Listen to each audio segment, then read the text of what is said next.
¿Quieres acceder a cientos de diplomados, maestrías y especialidades en medicina? Y mejor aún, hacerlo desde la comodidad de tu casa. Con Tectitude es posible.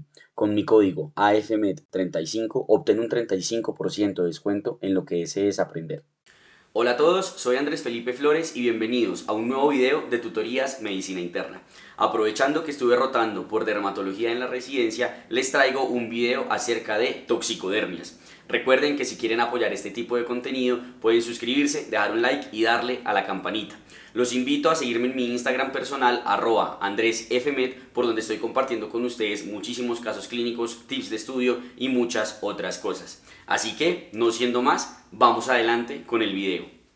Vamos a hablar entonces de lo que son las toxicodermias. Es una visión bastante general de ellas. No soy un experto en el tema y creo que es el abordaje que necesitamos todos saber sin ser como tal dermatólogos. Esa es la idea como tal de este video. Entonces, como introducción, podríamos decir que las toxicodermias es una condición, recordando que las toxicodermias son los eventos adversos cutáneos relacionados a los medicamentos.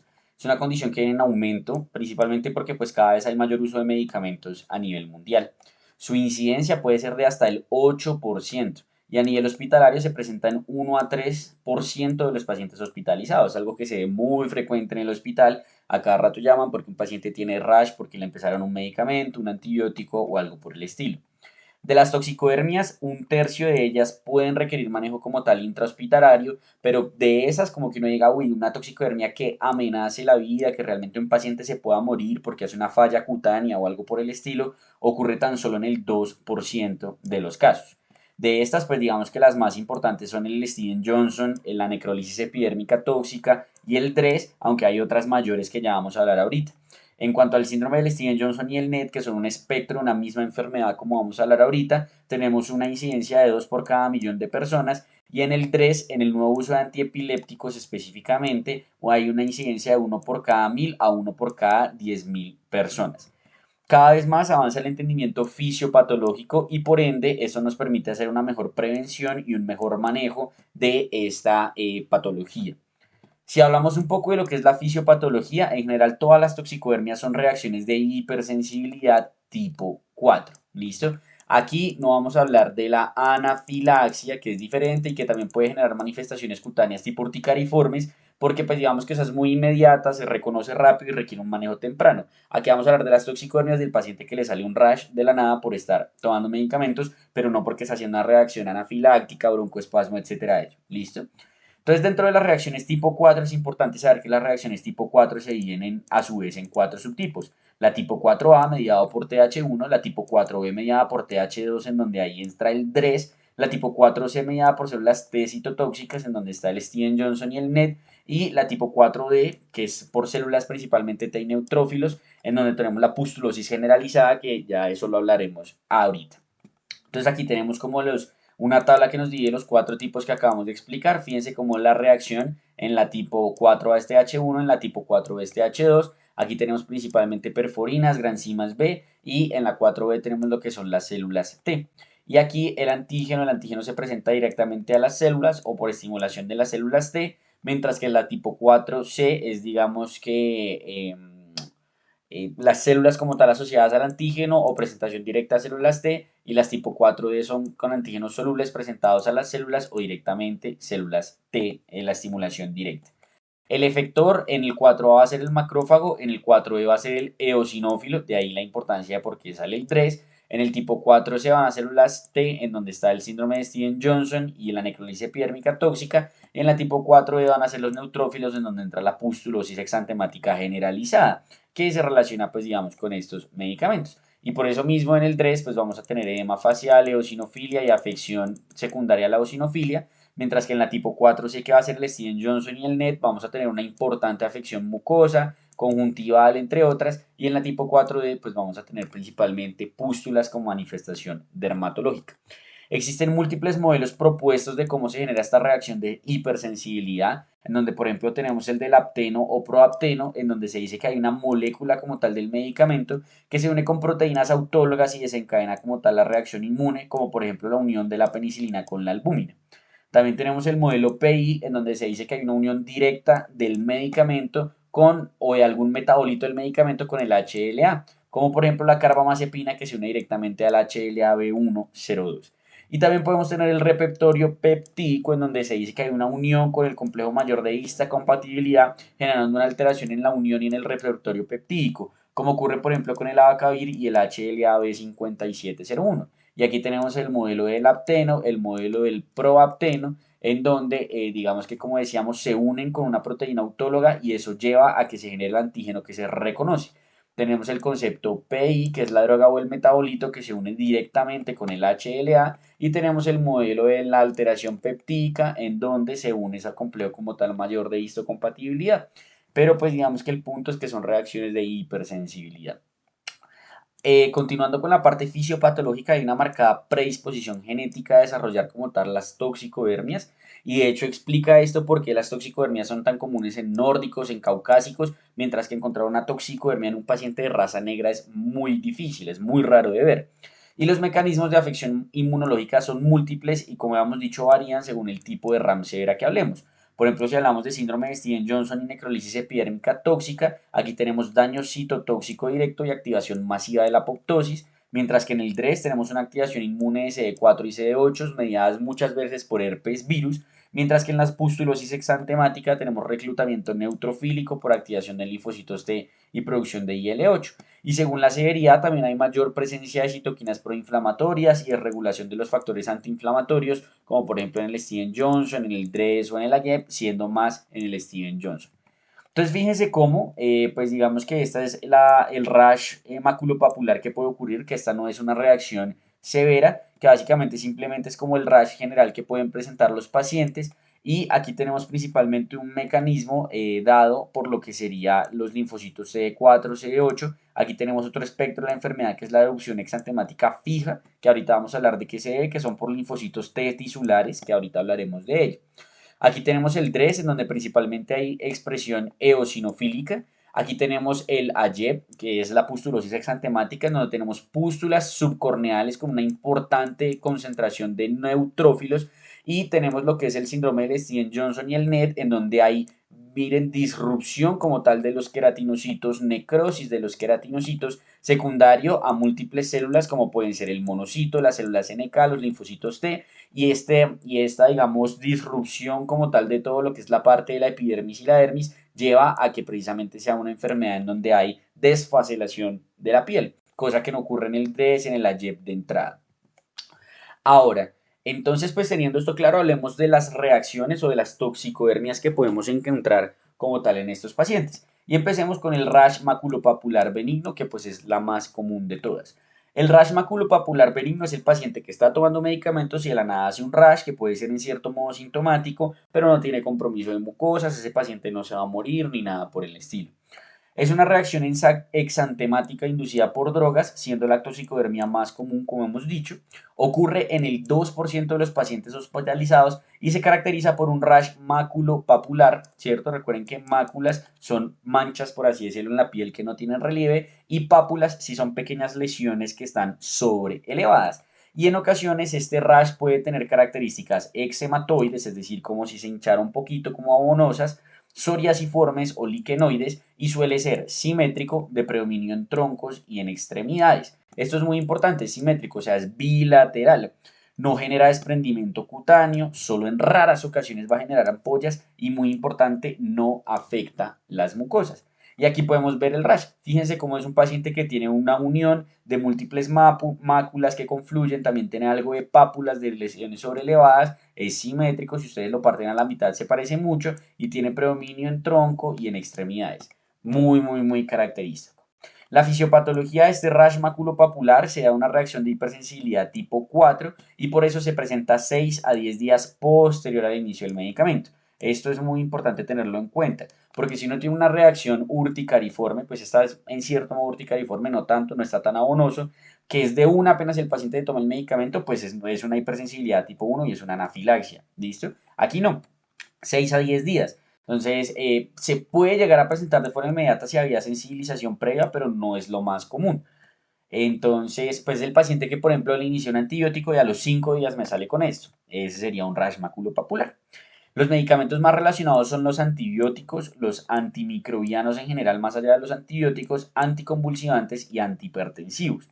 Es raro, muy raro encontrar este tipo de reacciones en medicamentos como antihistamínicos, digoxina, anestésicos locales, corticoides, aspirina, acetaminofén y cumarínicos. En cuanto al manejo, lo que vamos a hacer es descontinuar el medicamento. Este va a ser el pilar como tal del manejo y vamos a dar manejo sintomático mientras resuelve el rash con antihistamínicos tópicos y con corticoides sistémicos en ocasiones. Eh, en casos severos se puede dar un periodo corto como tal de corticoides sistémicos. Esto yo me equivoqué, mil disculpas. Antihistamínicos sistémicos y corticoides tópicos. Qué pena con ustedes. Y si es muy severo, puedo dar el corticoide sistémico. ¿Listo? Tenemos lo que son las toxicohernias localizadas, que son otro tipo de reacciones adversas a medicamentos menores que no comprometen la vida, que no requieren hospitalización, en donde tenemos el exantema intertriginoso flexor y simétrico y en donde tenemos la erupción cutánea fija. El exantema intertriginoso y flexor simétrico, también conocido como síndrome de Baun, afecta más a hombres y está principalmente relacionado con las aminopenicilinas, amoxicilina, ampicilina. Puede generar en ocasiones placas y parches extensos y en raras ocasiones se presenta con pápulas y pústulas o vesículas. Como su nombre lo dice, es un exantema, ¿sí? Es decir, es un rash maculopapular que va a estar intertriginoso, es decir, en los pliegues y en las zonas flexoras de forma simétrica. Su historia natural y manejo es similar al rash maculopapular, también es una hipersensibilidad tipo 4, también es tardío, por lo cual son 6 a 10 días después del inicio del medicamento. En cuanto a la erupción cutánea fija, son máculas o placas de centro oscuro que en raras ocasiones pueden evolucionar a bullas. Y lo patognomónico es que las lesiones siempre vuelven a aparecer en el mismo sitio. Eh, digamos que se presentan 30 minutos a 8 horas después de la exposición y suelen dejar hiperpigmentación postinflamatoria. Entonces el paciente que se toma un medicamento y le aparece una mancha en el antebrazo derecho y se vuelve a tomar el medicamento después porque le volvió a dar una enfermedad y le vuelve a aparecer la mancha exactamente en el mismo sitio. Y además, cuando desaparece la mancha, deja una reacción ahí, una hiperpigmentación postinflamatoria. ¿Sí? Como por ejemplo cuando uno se estalla un grano, por así decirlo, que le queda que no es una cicatriz como tal, sino que queda coloreado, eso es hiperpigmentación postinflamatoria, es una mácula ahí por hiperpigmentación postinflamatoria.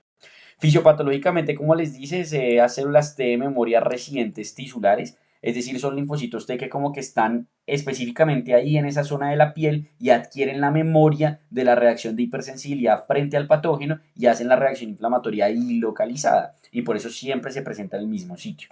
Se relaciona con medicamentos vía oral, especialmente pseudoefedrina, trimmetoprim sulfa, tetraciclinas, barbitúricos, sulfas, aspirina, AINES, entre muchos otros. Y esta es la erupción exantemática fija, en donde fíjense cómo tenemos un paciente que, como hemos dicho, tiene un centro un poco más oscuro y es muy fijo. Este paciente, si le vuelven a dar el medicamento, por ejemplo la tiacida, le vuelve a aparecer exactamente ahí y cuando esto desaparezca va a dejar una hiperpigmentación postinflamatoria. Ahora entremos en lo que serían las reacciones adversas a medicamentos mayores y empecemos hablando del síndrome de Steven-Johnson y el NET, que como les había dicho en la introducción son dos espectros de una reacción adversa cutánea, es decir, son dos espectros de la misma entidad. Esta reacción adversa cutánea epiermolítica es severa y es muy importante que se puede presentar 4 a 28 días posterior a la exposición. Y debido a este tiempo tan prolongado, en muchas ocasiones uno no encuentra cuál es el medicamento responsable e incluso puede estar asociado a infecciones con Mycoplasma pneumoniae. Hay diversos factores predisponentes como la predisposición genética, que ya hablamos que es de gran importancia, cáncer, radioterapia y muy importante el VIH, sobre todo cuando está en estadio SIDA. Los principales medicamentos causantes se conocen como las 4 A's, en donde tenemos el alopurinol, los antibióticos, los AINES y los anticonvulsivantes. ¿Listo? En cuanto a la presentación el Steven Johnson y el NET inician con un prodromo, es decir, el paciente antes de hacer la manifestación cutánea hace fiebre, hace malestar general, como si estuviera haciendo una gripa o algo por el estilo, de horas a días y posteriormente inicia la lesión cutánea. La lesión cutánea va a iniciar usualmente en la región preesternal y en la cara y posteriormente se disemina y genera afección cutánea y ocular. ¿Listo? Y además genera afección también mucosa. ¿Listo? Las lesiones que se van a presentar inicialmente son eritematosas y finalmente estas van a coalescer formando bullas y esas bullas empiezan a romperse, a desfacelarse. y es característico la presencia del signo de Nikolsky, es decir, son bullas o ampollas que son flácidas como tal, que se rompen muy fácil. Recordando que el signo de Nikolsky es el desprendimiento cutáneo frente a la digitopresión. Es decir, yo cojo al paciente, le aprieto con el dedo y cuando suelto, la piel también se desprende ahí. El 80% de las personas presentan compromiso de al menos dos mucosas. Las más afectadas son la naso y la orofaringe, los genitales, el ano y los ojos. Entonces, si bien se disemina como tal por casi todo el cuerpo, es importante tener en cuenta, vamos a ver que uno determina si es Steven Johnson o no dependiendo de la superficie corporal y uno únicamente va a tener en cuenta las zonas que están comprometidas con piel necrótica, con piel desfacelada o con signo de Nikolsky positivo. Es decir, si solo está rojito, si solo es un rash y un eritema, no lo voy a tener en cuenta dentro del conteo de la superficie corporal total. En cuanto al compromiso orgánico que puede haber, porque lo característico de las reacciones adversas a medicamentos severas es que también generan compromiso orgánico, vamos a tener elevación de transaminasas y vamos a tener afección renal. Ante compromiso orgánico severo, o sea, básicamente que este paciente está haciendo un compromiso multiorgánico, uno primero debería sospechar la sobreinfección. De hecho, los pacientes con esto, de lo que más se mueren es porque se sobreinfectan. Como hacen falla cutánea, pierden la barrera protectora de la piel, por ahí se les meten todas las bacterias que ustedes se puedan imaginar del hospital y hacen infecciones y sepsis de origen cutáneo. Aquí tenemos un paciente que fíjense cómo tiene unas lesiones eritematosas que están por toda la piel y posteriormente evoluciona ya a lesiones necróticas, desprendimiento, fíjense cómo tenemos estas ampollas que se nota que son flácidas, etcétera. Y recuerden que lo que uno tiene en cuenta para determinar la severidad es como tal las lesiones que son necróticas, que están desfaceladas o que tienen Nikolsky positivo. ¿Listo? Muy, muy importante tener eso en cuenta. Los principales diferenciales a tener en cuenta cuando uno se enfrenta a un Steven Johnson o a una necrolisis epidérmica tóxica son el eritema multiforme mayor, que la diferencia va a ser que tiene lesiones tipo diana, también va a comprometer mucosas, usualmente dos mucosas es lo que define que sea mayor y lo más característico es que va a tener una infección previa por herpes, no necesariamente relacionada con medicamentos.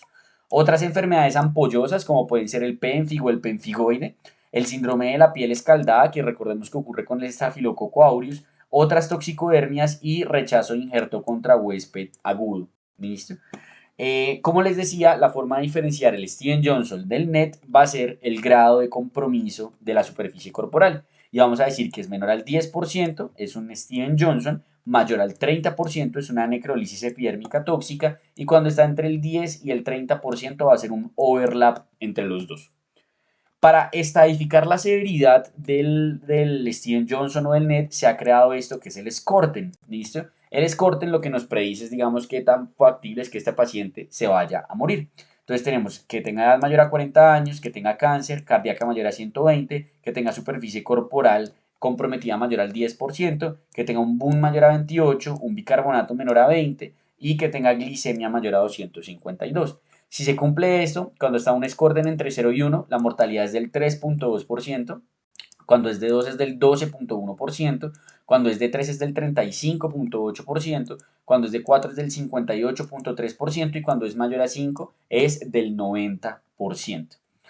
En términos fisiopatológicos del Steven Johnson y el NET no es del todo claro, pero se cree que inicia como tal como una respuesta a un complejo antígeno medicamento tejido, que sería básicamente lo que hablábamos de la teoría del apteno o el proapteno, ¿listo? Algunos dicen que está mediado por el HLA o el complejo mayor de histocompatibilidad, otros dicen que no. Sin embargo, cada vez más se orienta hacia una respuesta relacionada con el HLA.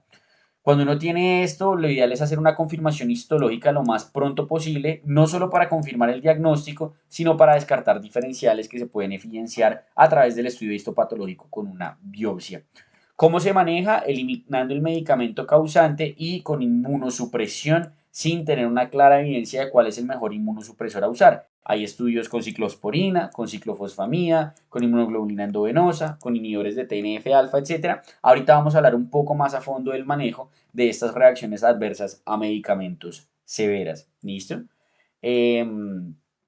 Pasamos a la otra reacción adversa medicamentosa severa que es la pustulosis exantematosa generalizada aguda, PEGA o AGEP en inglés, que tiene una incidencia de 1 a 5 por millón de habitantes, usualmente influenciado por predisposición genética y se presenta 2 a 11 días posterior a la exposición. Fíjense que el tiempo no es tan largo como era en el Steven Johnson, que era de hasta 28 días.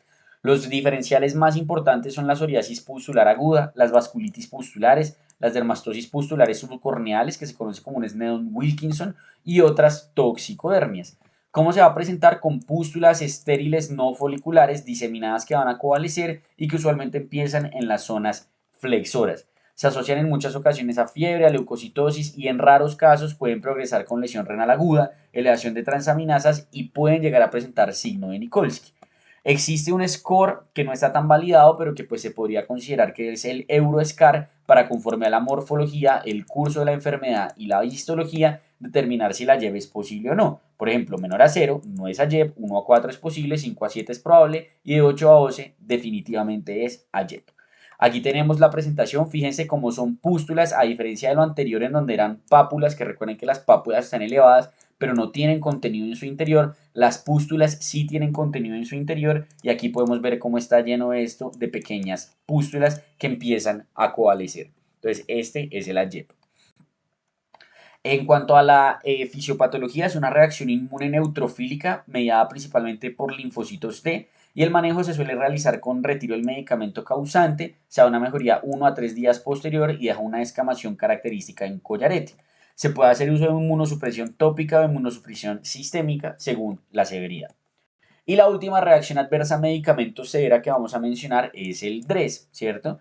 Entonces, el DRES es una afección que se puede presentar 2 a 3 meses después del contacto inicial con el medicamento causante. O sea, ese es el que tiene el tiempo más prolongado en el que puede ocurrir. Y esto hace que tenga un grado de dificultad muy elevado su diagnóstico y además porque en muchas ocasiones puede incluso no haber un compromiso dermatológico asociado. Los medicamentos más implicados son la carbamazepina, la dapsona, la fenitoína, el fenobarbital, el alopurinol, y la sonisamida. ¿Cómo se va a presentar el DRES? Con pápulas y placas eritematosas que son pruriginosas y van a confluir.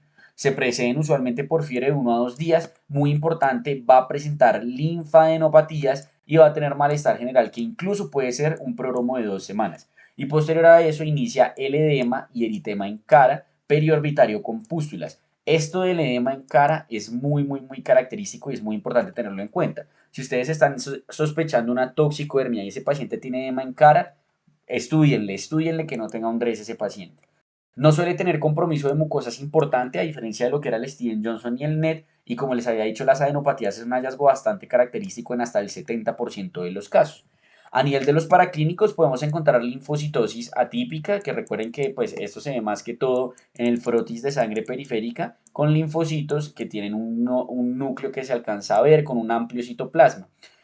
Pueden tener eosinofilia, o más bien lo característico es que tengan eosinofilia, pues de ahí viene el nombre del DRES, y suele afectar el hígado en el 70% de los casos, los riñones en el 11% y los pulmones, aunque puede generar compromiso cardíaco, pancreático, neurológico, hemofagocítico, lo que ustedes se imaginen. Cuando uno tiene una sospecha de un DRES, uno puede calcular una vaina que se llama el Reggie-Scar, ¿cierto? Y el Reggie-Scar se requiere 3 o más para hacer el diagnóstico. ¿Qué nos dice el Reggie-Scar? Nos dice, vea, ¿el paciente tiene fiebre? ¿Sí o no? ¿El paciente tiene adenopatías? ¿Tiene eosinofilia definida como más de 700 neutrófilos en el conteo absoluto de neutrófilos o más del 10% si el paciente tiene leucos menores a 4000? ¿Tiene linfocitosis atípica? ¿Tiene el rash cutáneo que se extienda más del 50% de la superficie corporal total o que sea muy sugestivo de DRES? ¿Tiene una biopsia sugestiva de DRES? ¿Tiene compromiso orgánico? ¿El rash resuelve en más de 15 días? ¿Y si ya se excluyeron otras causas? Si uno hace esto y el paciente tiene 3, listo, pues entonces uno presume que el paciente tiene un DRES. Y aquí tenemos entonces la presentación clínica. Fíjense cómo es un paciente que tiene un rash maculopapular extenso, eritematoso, que lo característico más que el rash va a ser las otras compromisos, adenopatías, las compromiso del edema facial, entre otras. Y aquí tenemos, fíjense, la droga se puede haber tomado hasta 3 semanas antes y después de estas 3 semanas el paciente puede tener un cuadro precursor de fiebre, linfadenopatías, hepatitis, eosinofilia. Aquí hace el exantema como tal. ¿Listo? Y aquí entra a jugar algo muy importante, un papel que es el herpes virus 6. Incluso se dice que este herpes virus 6, esta reactivación viral, puede ser muy relacionada con las manifestaciones clínicas e incluso también se han hecho estudios con otros tipos de herpes virus, como el herpes virus 7, como el citomegalovirus o como el virus del Epstein-Barr.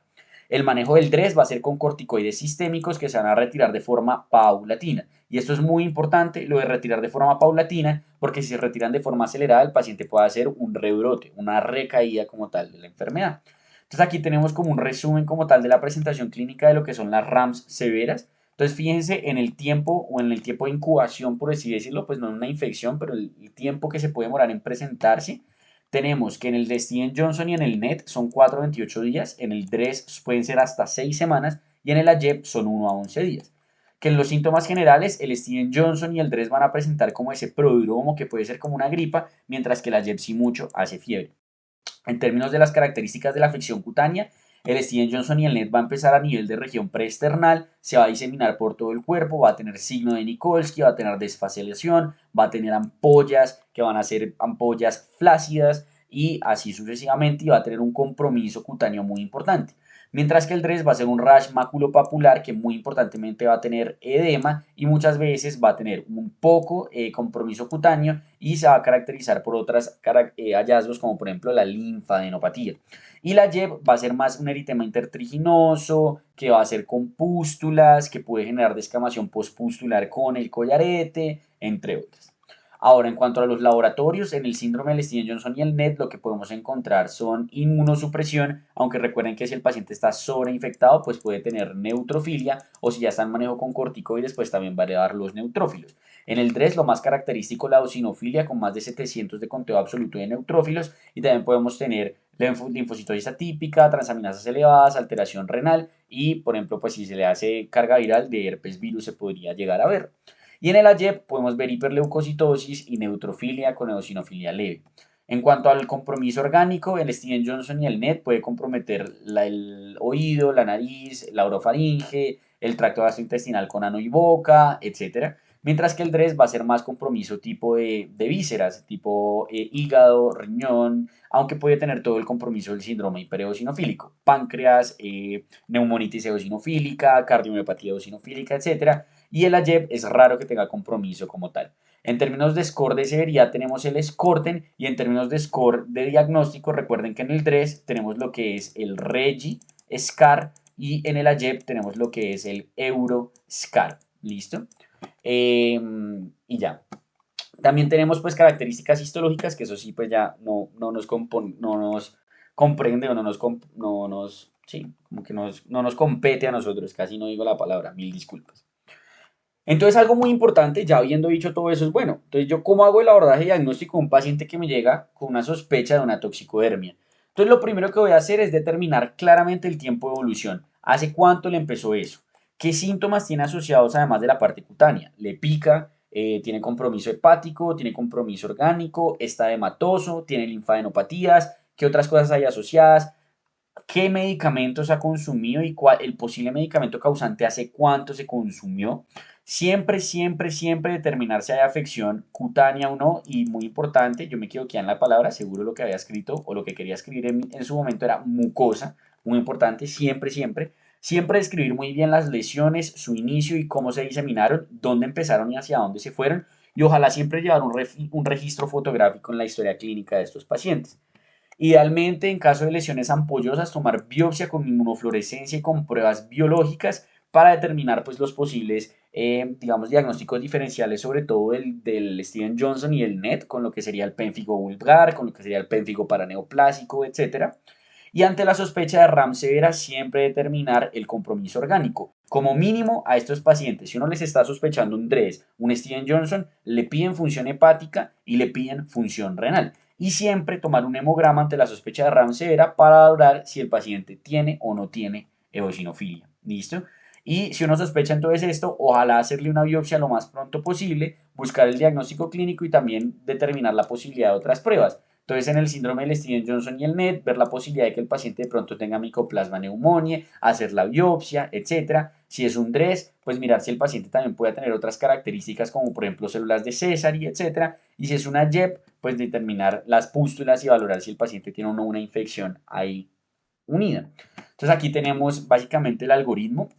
Tenemos una erupción medicamentosa, lo que uno va a hacer es retirar los medicamentos que son potencialmente causantes. Ojo, esto es siempre riesgo, me imagino que me estoy tapando, perdón, esto es siempre riesgo-beneficio. Por ejemplo, si el paciente está con antirretrovirales y me hizo una reacción cutánea leve, pues nada, maneje lo sintomático, etcétera, porque de entrada yo no puedo considerar retirarle un antirretroviral hacia un paciente con VIH, ¿cierto? Entonces voy a valorar si el paciente tiene fiebre, si tiene compromiso mucoso, si tiene ampollas, si tiene edema facial, si tiene pústulas, si tiene compromiso visceral. Y con eso voy a determinar la posibilidad de que tenga un DRESS, de que tenga una JEB o de que tenga un Steven Johnson o una necrolisis epidérmica tóxica. Y si es así, pues lo mando a un sitio en donde lo puedan tratar. Entonces, ¿cómo voy a hacer el manejo de la RAM severa? Porque la RAM leve ya dijimos que básicamente era el antihistamínico sistémico, el corticoide tópico y de pronto considerar el corticoide sistémico. Pero si la RAM es severa, siempre pues retirar el o los posibles medicamentos causantes, considerar manejo en UCI, ojalá en sitios de quemados, porque estos pacientes tienen falla cutánea, la piel no les sirve para absolutamente nada, entonces pierden calor, pierden electrolitos, se infectan, etc.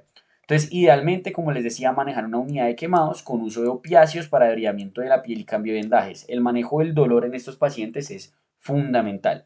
Ojalá mantener la normotemia, dar aporte nutricional hipercalórico e hiperproteico a estos pacientes. Se manejan como un quemado. Idealmente colocar un acceso venoso en una zona de la piel pues que no esté afectada y algo muy importante es que no requieren como tal profilaxis antibiótica. El cuidado de la piel pues es vital, por eso ojalá hacerlo en un sitio donde sepan hacerlo, en una unidad de quemados. Entonces se debe hacer con limpieza diaria con antisépticos, se debe utilizar vaselina para hidratación cutánea en toda la piel y a diferencia de los pacientes quemados, algo importante es que no se requiere de un desbridamiento agresivo.